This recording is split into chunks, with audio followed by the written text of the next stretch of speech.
To me, success is just freedom. It's freedom of thought, it's freedom of your time, it's autonomy and self-sufficiency, like being able to decide like what your day looks like, being able to decide where you put your energies. You can't fix everything in your life that isn't right at this moment, right? But you can fix one thing. You can pick one thing and accomplish that and focus on that. And then when that's done, you can find the next right thing that you want to work on for your goals. All right, everybody, welcome to another episode of Catching Up with Corey. I have with me a friend of mine. It's very interesting how we met, and I'll get into that a little bit later.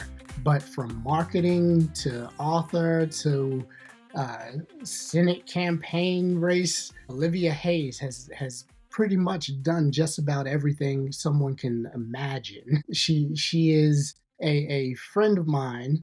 And I'll get into that now. I'll tell a little story about how we met. So we met through her husband.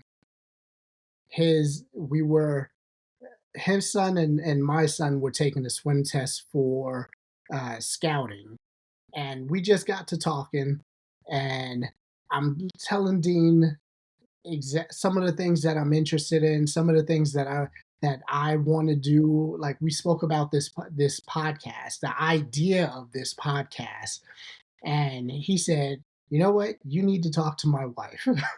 And a couple days later, he put me in touch, and Olivia and I had a conversation, and she brought me on as a guest to her podcast. So, Olivia Hayse, welcome to Catching Up with Corey. How you doing? Awesome. I'm doing so good. Thank you for having me. Yeah, definitely. So we spoke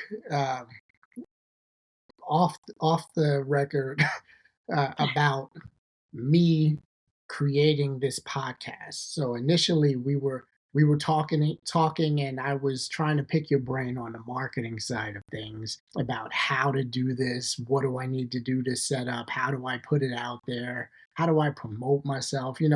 Trying to get a feel for the podcast area and what I need to do. And you had me as a guest on your show, and I'll put a link to that in the notes as well.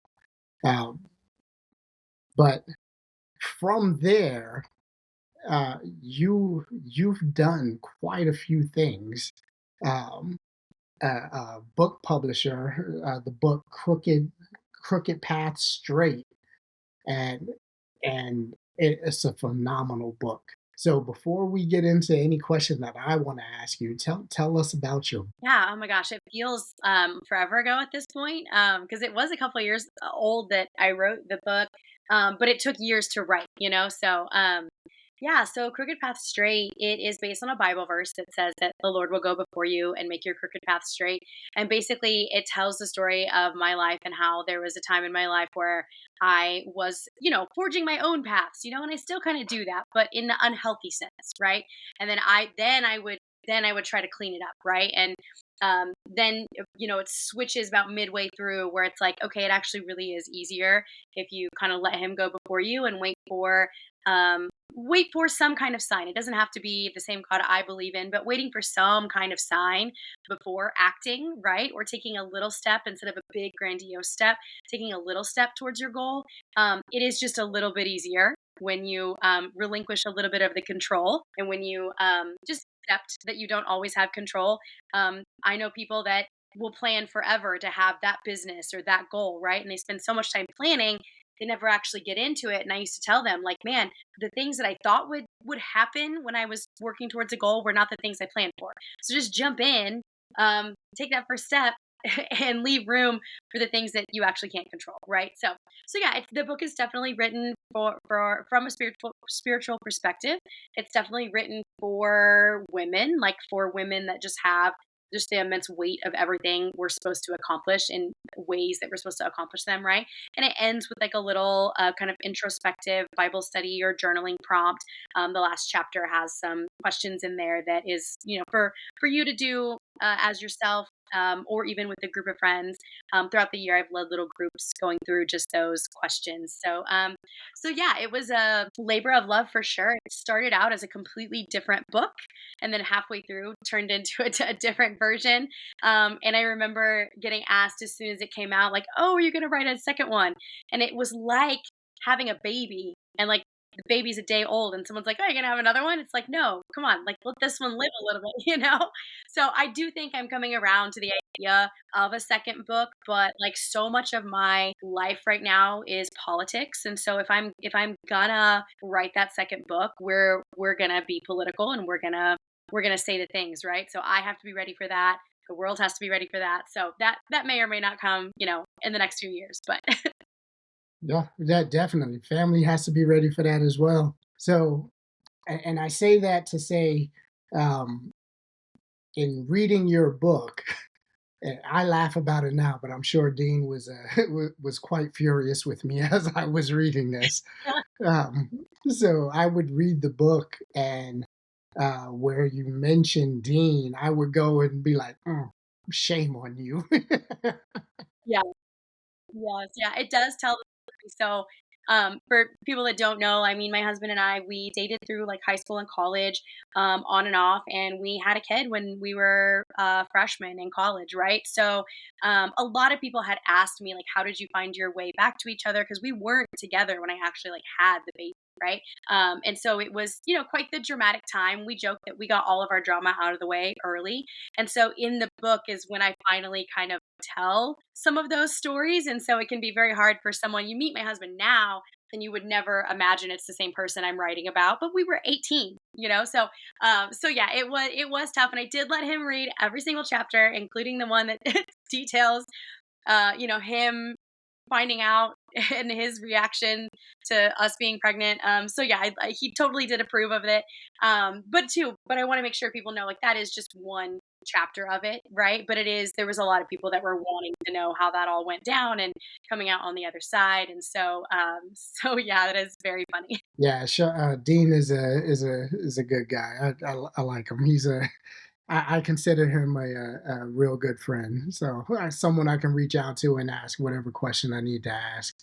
Um, so getting into your politics, um, on your in your bio here, you have that you are uh, a a director of partnership for Ladies of Liberty Alliance. Tell me what that is. Yeah. Okay. So, Ladies of Liberty Alliance is an international organization, right? We have LOLA chapters all throughout the country. We actually just established our first chapter in China, which, if you think about, like, we're an organization that's all about libertarian women and getting them educated and getting them in spaces where they can share these concepts of libertarianism. And for a women's group to exist under that banner in China is a pretty big deal. That is a And I huge mean, deal. we're in Africa. We have a ton of chapters in Latin America. A friend of mine runs the chapter in the UK, and I started as a chapter leader here in Wichita. And I was just looking for I was very active with the Libertarian Party. And then a couple years ago, I ran for Senate. And I was just looking for a place where I could channel the things that I'm passionate about, but without having to be so tied to the party, right? I think political parties have their place, and it is candidates. And outside of that, whatever movement you're trying to work on, whatever change you're trying to enact, it shouldn't come from the party, right? It should come from ideals and partners and that type of thing. So I had heard about Lola, but I wasn't quite, ready to do anything with it. And then when I came out of my campaign, I was like, this is going to be a great fit, right? And it's just a bonus that so many of the women involved are Latin American women because I'm from Mexico, and it's just been so good to like reconnect with that side of me and practice my Spanish and just, you know, on our worst day here in the States, I know that I don't have it as bad as some of my Lola sisters in some of those other places I mentioned, right? So it's such a good way for me to get out of the American liberty bubble, but also solidify how important it is that we hold the line on certain things here, So yeah, so Right. ran for Senate. When I came out of that, I started as a chapter leader. So I established the chapter here in Wichita. And then the gal, a friend of mine, Nafisa, who is over the entire US region, she just had a baby. And well, I guess not just, but she was pregnant over the summer and stuff. And so there were a lot of these national events and conferences that she couldn't travel to that I kind of threw my hat in to be able to go to. You know, I have a fairly flexible schedule. And so through that, I was able to meet our director of development, Isabella, and the three of us just worked really well going to a conference and getting, whether it is recruiting chapter leaders or finding donors or finding very similar organizations where we have the same goals. We just worked really well identifying those, right? So that's kind of how I ended up in this role. I've handed the Wichita chapter off to a friend of mine, so it's still definitely. I mean, it's we won chapter of the year at our retreat last year, our leadership conference. We won chapter of the year just based on activity alone. So it is definitely, Faith is my right hand girl. She was my campaign manager and everything. So like it's in good hands, and they are active and doing a lot of things. And I'm just kind of focusing more on growing the entire US, like how to make the US region of LOLA strong. And we're different than some of these other countries because we have an established libertarian party versus in other countries you can be libertarian without having to worry about, well, are you registered this or you registered that, right? So it's very unique, right? And so my years of being clued into the LP actually helped this role, and like I said, I'm still involved with the formal party, but just focusing more on like a nonpartisan aspect where we're really focusing on just the ideas and specifically women, and it's just such a great fit. So right here, let's pause and give the information. So if people want to participate, what do they need to do? So yeah, if people want to get involved, they can go to ladiesofliberty.org, and they will find everything about our organization, and they can go in there and they can find the local chapter. They can also just find me on social media. I'm pretty easy to find on social. So you can go through the site, or you can reach out to me and I can get you plugged in. If you're local, obviously I can get you plugged in with the Wichita chapter. Or if you're not local, like I said, we are all over the country, all over the world. I can find a place to get you plugged in. Awesome. So now there's another aspect of you that you didn't put in your bio that I wish you did. We went to go see the Nutcracker, and I knew you were preparing for the show because it was part of our conversation in setting this up. But you are a ballet dancer. Yes. Yeah. I would also say actress. So how did you get involved with that? Yeah, so I've always danced since I was younger. And this is all in my book. I mean, I moved around a lot when I was younger, and it got to the point where when my parents would sit me down and say we were moving, I would just be like, do they have a dance team? Do they have a dance studio? I always knew if they were going to have that in the whatever town we were moving to, I was going to be okay, right? So there's a big trend right now with like adults my age, like millennials returning back to dance. So either millennials returning back to dance because I always explain it like, my husband ran track in high school and I have friends that played tennis in high school. Like at a certain point, you're not going to go pro, but you still have that hobby. You still have that passion. Dance is like at a certain point, they told you to put it down.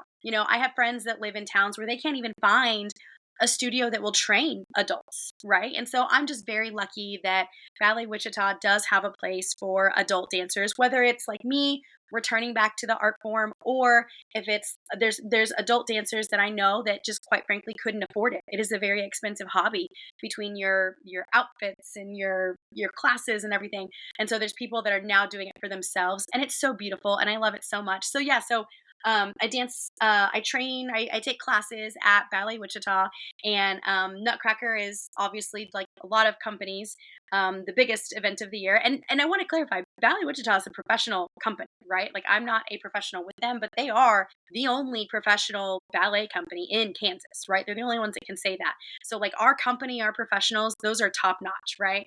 And I'm part of just kind of like the adult core group, like the adult community group, right? And so, yeah, my role in Nutcracker is very like acting, part of the opening party scene. Um, and then also outside of that, I teach ballet in Derby. I teach 3 to 5 and then 6 to 9 year olds. And I also coach a high school dance team for one of the smaller towns for the Mulvane High School dance team. So yeah, like my life this past year can really, I mean, if it wasn't politics, it was dance, right? And it's so cool. Like I never in a million years thought that one, I would still be dancing at all at 37, that I would be paid to dance, that I would be still getting picked for in auditions, and that it would be how I'm making money, right? It was when I was younger. I always taught dance and coached dance, assisted with big classes and stuff. But it's cool for it to all come back around. And yeah, when I just did like a reel that was just recapping, I pick one picture per month for the year, right? And so when you see it all put together, I mean, every month is either a Lola event or a Ballet Wichita event. And so it's just really cool that I'm still able to do any of that. Did you post that reel? I did, yes. I can totally send it to you, but it should be like if anyone goes to my Instagram, I think I actually put it on Facebook too. It's like should be the most recent reel, depending on when this goes out. So with Ballet Wichita this year, let's see, I started the year doing.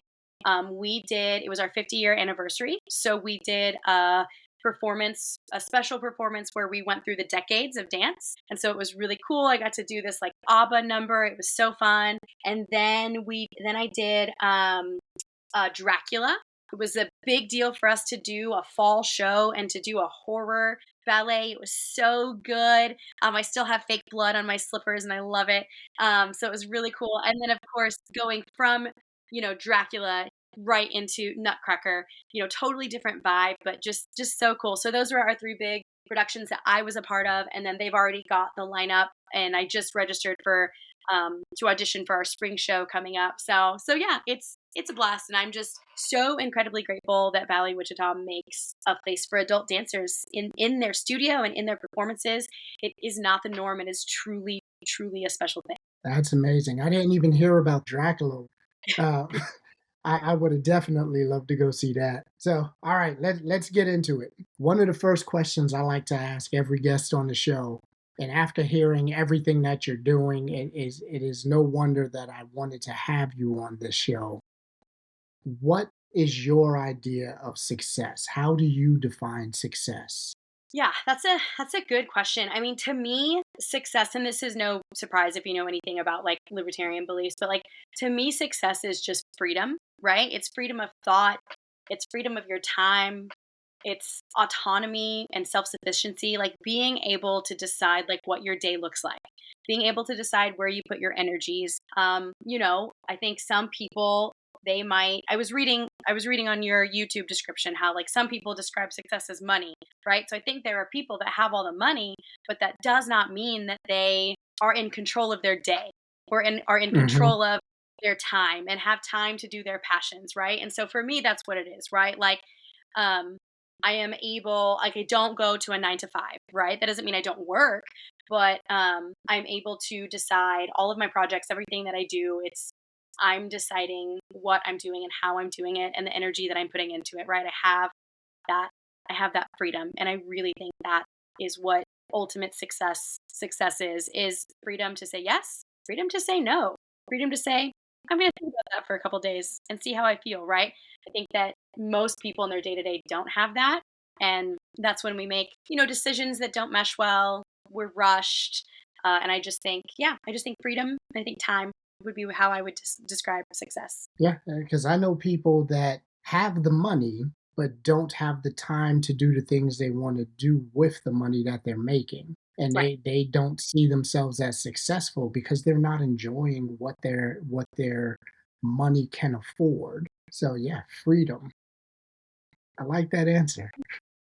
In your realm, so you said you were teaching. If one of your students asked you for advice, what advice would you give them? Oh gosh. Now see, if it was a dance student, if it was one of my little ballerinas or one of my high school dancers, I would tell them the same thing that I had a dance teacher tell me back in the day, which is that if you just keep dancing, dance will take you places you cannot imagine. Like it will, if you're able to pivot and go from, especially if you can go from dancer to teacher to choreographer, whatever, if you just keep dancing and keep going into those spaces, there's something so sacred about the dance studio where it's like it really truly is the only place that like I actually don't care about someone's political affiliation in the dance studio. Everywhere else in my life, I very much do care. But it's just such a sacred space that it does not matter. And when I'm on the floor, like I'm thinking about so many things that I don't have time to be distracted by the things that we're distracted about, outside of that. So yeah, I would just tell them to keep dancing and let it take you places that you never thought, to keep auditioning and keep going out for different groups and performances. And just because the people that you meet will lead to the next place you dance and the next thing you want to pursue. And maybe it's a different type of dance. So yeah, so that would be like dance specific. Um, but as far as just like advice in general, um, I don't know. I had two questions here that were kind of in this realm. So if I repeat this, I'm sorry. I would tell them to. So this is advice that I give to people that come to me that see everything that I'm doing and have a question not dance related. I tell them to just pick one thing, right? Like it can feel very overwhelming. It can be very overwhelming to be like, I want to get involved in politics, but I don't know where to start, or I don't feel like I'll make a difference. Or I mean, I even meet women that don't even vote because they just feel like it's not going to make a difference, right? So like you can't fix every injustice in the world. You can't fix everything in your life that isn't right at this moment, right? But you can fix one thing. You can pick one thing and accomplish that and focus on that, and then when that's done, you can find the next right thing that you want to work on for your goals, right? But don't I think so many people, especially in the concept of like resolutions, right?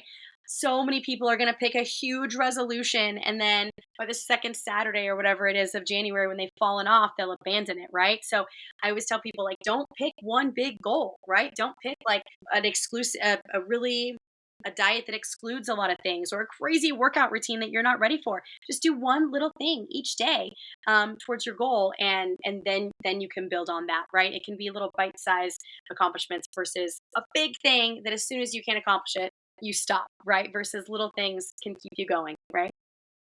Right, that's exactly what we some of what we talked about when I was on your show. The taking it one step at a time, the baby steps to accomplish a bigger goal.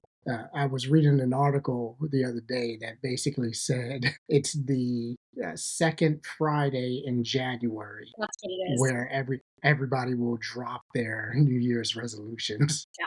Yeah, and I think so much of that is because they just pick these.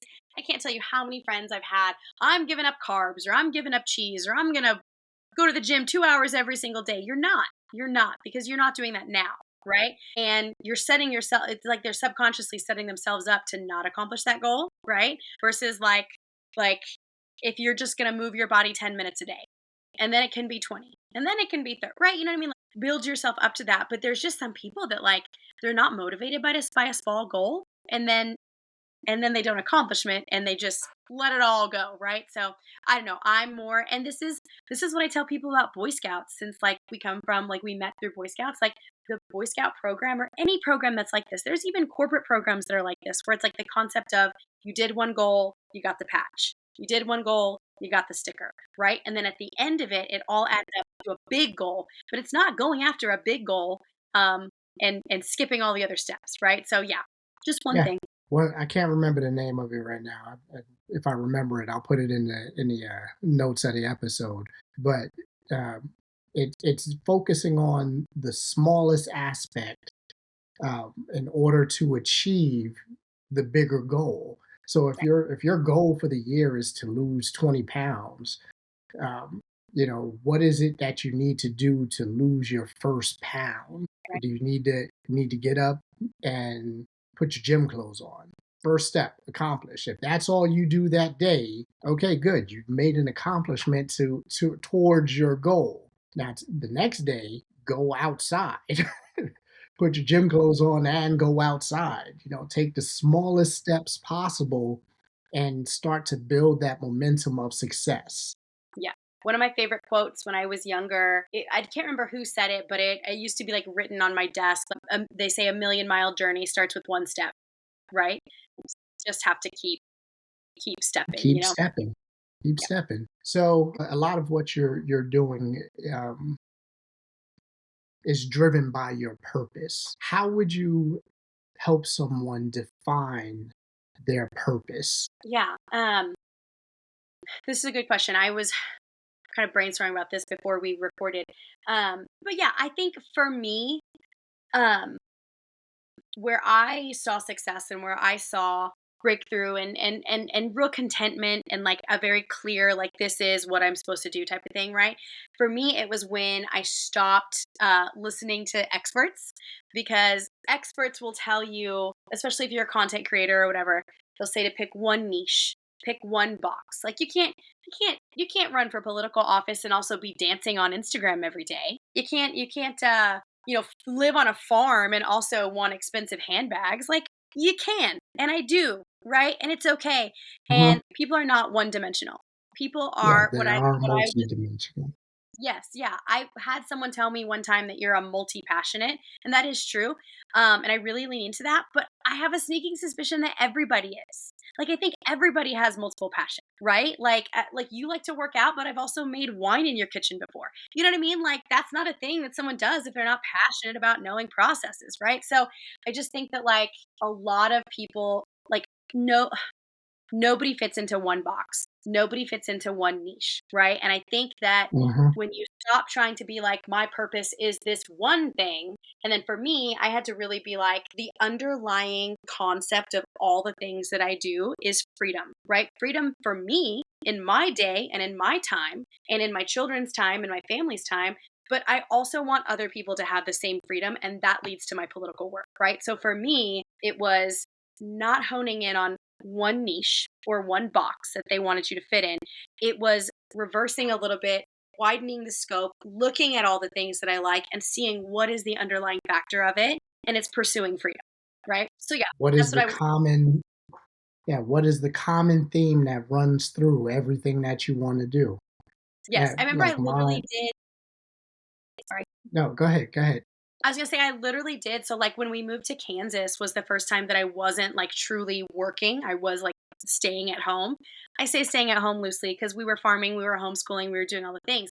But I had like parts of the day that were empty, right? And so I literally have this like program that I use to help me organize projects, right? And I literally they have these little cards that you throw up on this like kind of imaginary board, right? And I like put the things that I like to do, and then from there it was like I was able to deduce like what the underlying feeling was that those things gave me and why. So anyway, doing that introspection to like you said, find what is the underlying cause of the things that you like to do, right? Um, and then you can find your purpose. Yeah.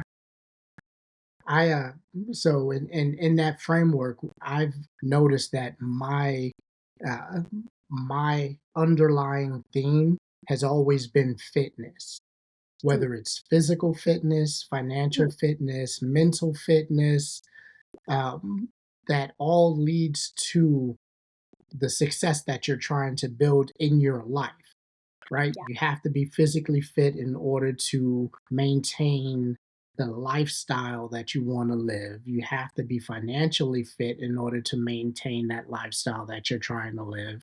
You need to be mentally fit in order to be able to handle the lifestyle that you're trying to build.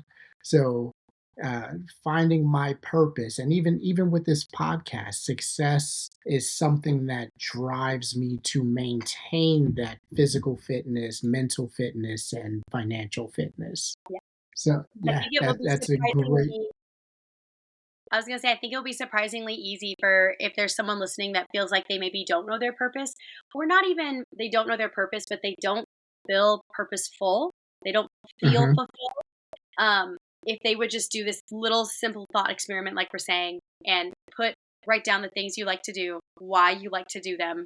Um, I think it'd be surprisingly easy for people to pinpoint this is what drives To me. pinpoint where what their drive is. Yeah. Good. So, what is something that motivates Olivia? Hmm, that is a good question. That isn't one I have written down. But no, that's a good question.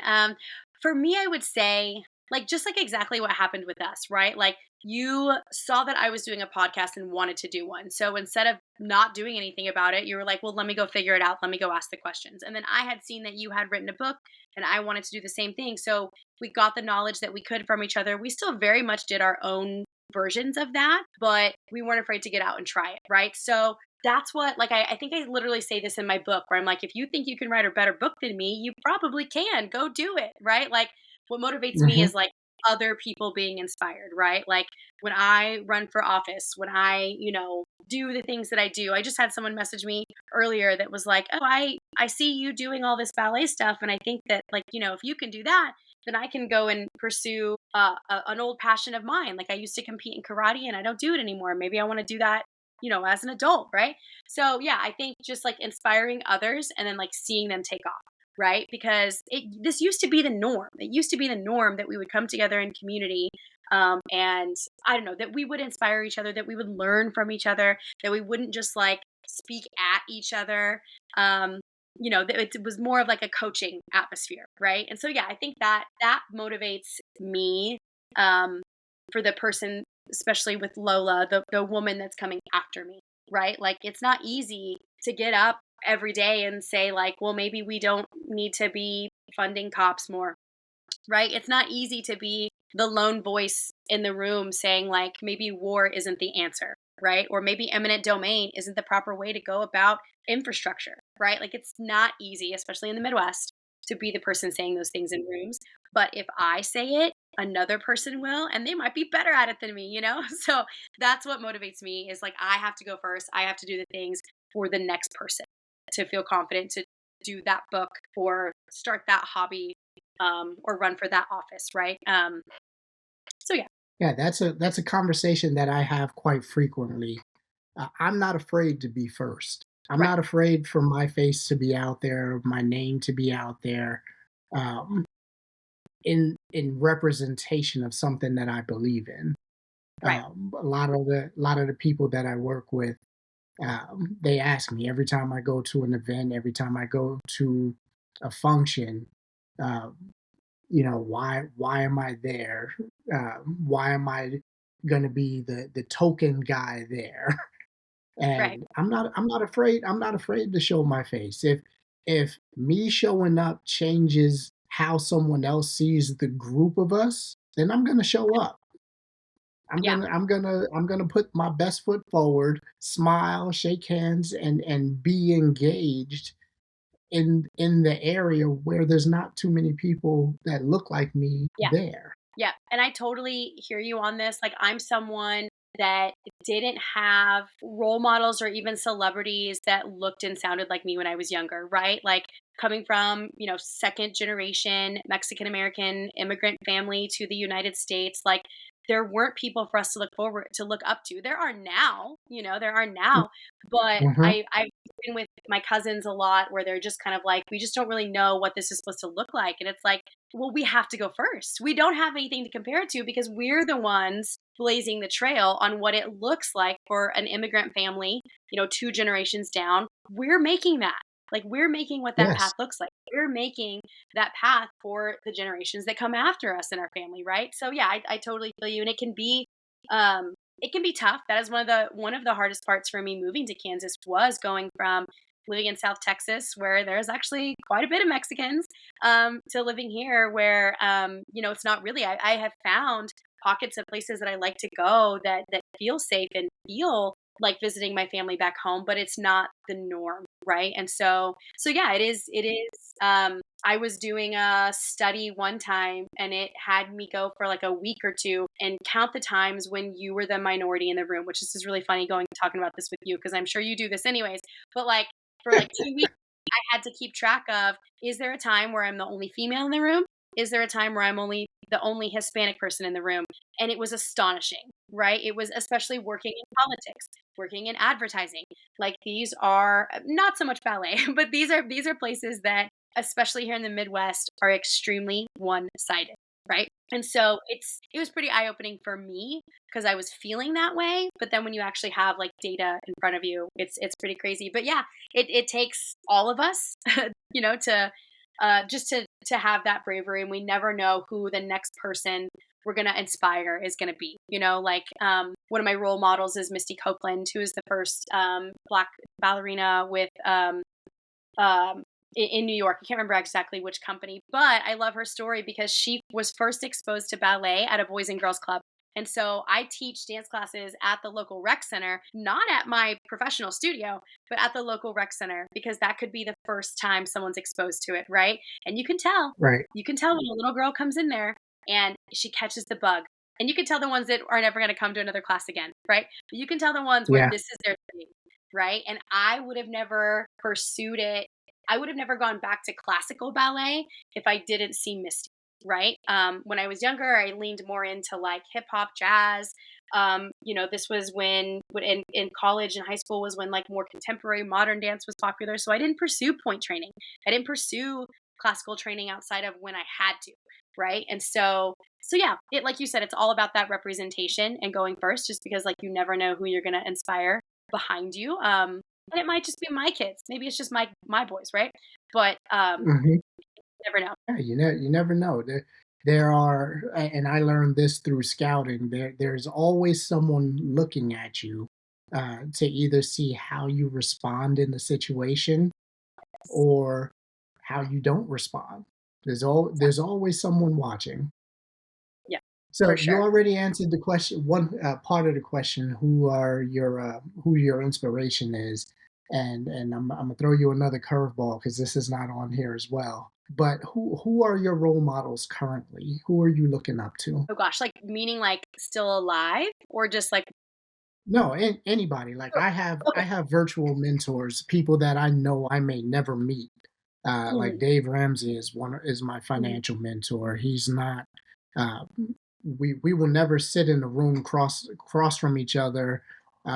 Probably will never agree on politics, but he's someone that I consider a mentor because he has reached that level that I'm trying to get to. He and he is someone I can look up to for that level of success that he's reached. Um, so who do you have your eyes set on as if you can reach that level, this is the person I want to emulate? That's a good question.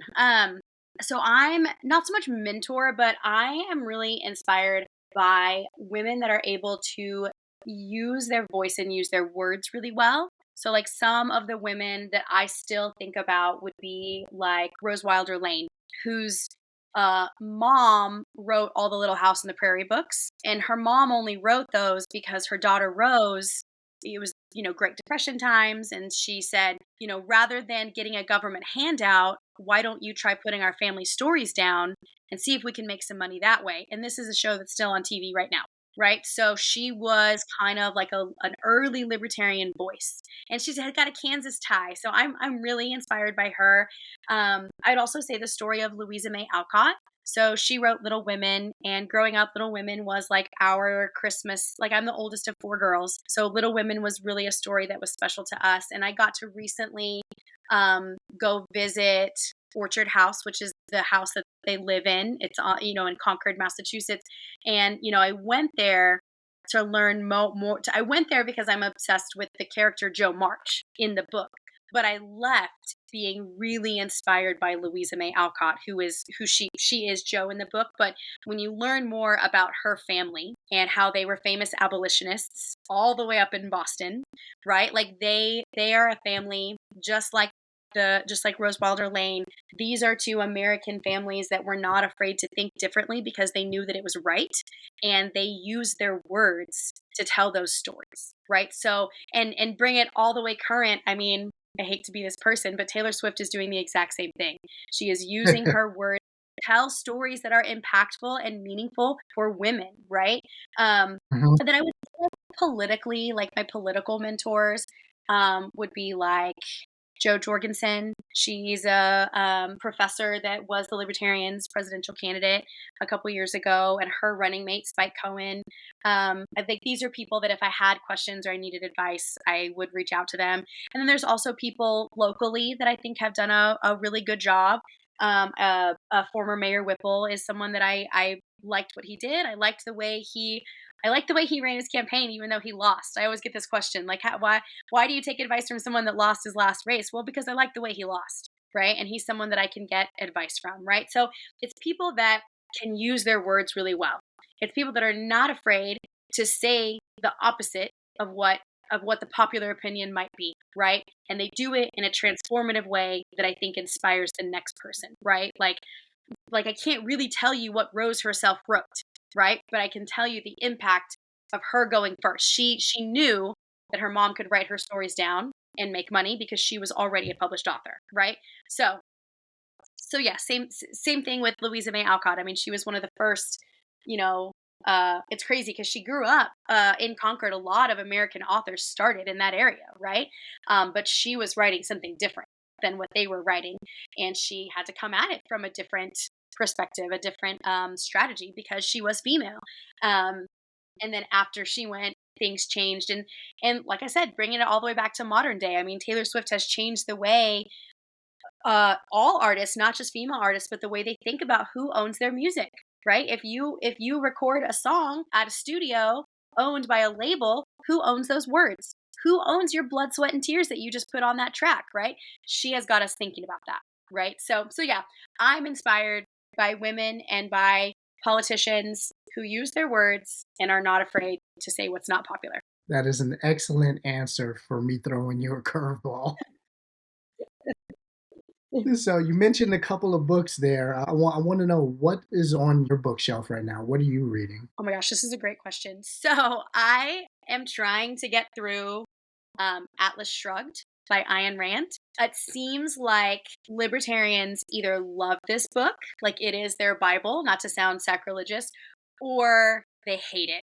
Right. And so several years ago, I was approached by a newspaper. They wanted to have an event where people discussed this book and they wanted me to talk about it from the libertarian perspective, but I hadn't read it. So I was kind of embarrassed. And I was like, let me read this real quick and get back to you. This book is huge. I have been reading this book for like over a year, partly because I'm busy, but also partly because Hmm. it used to be different books and now it's all one and it's very thick. And I actually kind of love it. There's like a love triangle in it, and the whole like background of it is like like a train station. And I actually had a grandmother who lived in a whistle stop, a train station, who I loved, and ugh. And so it's just like I am enjoying it. It's just taking a long time to get through, and it's all a commentary on like how capitalism, truly done well, actually does help us prosper. Um, Hmm. and of course, current way. I mean, there's a lot of things in the book that it weren't. It writes these things satirical, thinking no one would ever put that into place, right? And we have done some of these things, which is crazy. So yeah, so I'm reading Atlas Shrugged. I'm almost done with it. I'm really excited to be done with it because I have books that I want to read after this that have been sitting there for a while. But yeah, that's the one I'm reading now. And I am planning on doing, there is a movie that came out like in the last maybe 5-ish years that I would like to watch. So I think I'm going to host like a screening of that maybe. And then I want to have a discussion, like the discussion I was supposed to go have when I didn't know the book. I would love to have a discussion to see what people think about it. But I don't know. Have you ever read any Ayn Rand, or are you familiar with Atlas? I have not, but I wrote it down. Yes, yes, yeah. Ian was one of those voices that like at the time was not very popular, but now has become someone that people that are very free market, very limited government. She has become someone that that a lot of people read. So yeah, I picked I think one of her harder reads to start with, but it's okay. Yeah, I am. I can no longer say that I am not a reader. In my interview with my last interview, uh, I told him that I don't know how I got through high school because it took me a while to be able to pick up a book. But yeah, I will definitely look her up and probably not the hardest read first, but I will look her up and see what I can get into. Her stances, but yeah. Okay. So, what book do you find yourself recommending people read um, often? Oh gosh. I'm trying to think. I literally have it behind me. It's called Faith Seeking Freedom. So it's libertarian Christian answers to tough questions, right? It's because it's one of those things where I would say either this one or there's a book by Mary Ruwart that I would suggest. But yeah, I would say Faith Seeking Freedom, um, because I tell people like I am not having to um, I am not having a push and pull between what I believe on Sunday mornings and what I do in the ballot box, right? Like my politics and my religion actually do line up, but not in like a toxic way that we're seeing so frequently.